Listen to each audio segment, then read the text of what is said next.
Баршаңызға ассалаумағалейкум. Депутат Нұртөре Жүсіп Ирина Қайратовна тобына қатысты пікір білдірді.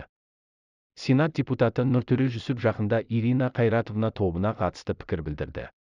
Ол Қазақстанда мемлекеттік рәміздерді қорлағаны үшін жазаны қатаңдатып, өнер қайраткерлерінің репертуарына цензура қою керектігін алға тартты. Сондай-ақ депутат әдепсіз сөздер айтып, халықты сыйламай, есірткі мен ішімдік ішкен әншілерді 5 жылға дейін сахнадан мүлдем шеттетуді ұсынды.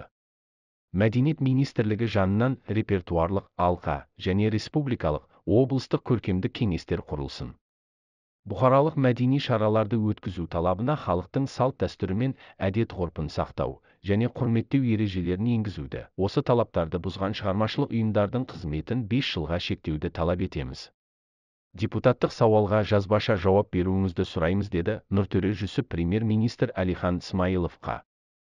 Сондай-ақ Нұртөре Жүсіп мәдениет туралы заңға жекелеген шығармашылық өкілдерінің мәдени көпшілік шараларын ұйымдастырушының халық алдындағы жауапкершілігін қамтамасыз ететін баптарды енгізуді ұсынды.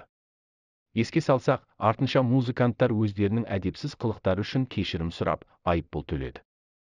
Біз әлемде және Қазақстан жаңалықтар жайында шындықты айтамыз. Лайк, коммент арқылы көмектесіңіз. Жазылуды ұмытпаңыз. Бұл арна үшін сіздерден ең үлкен көмек.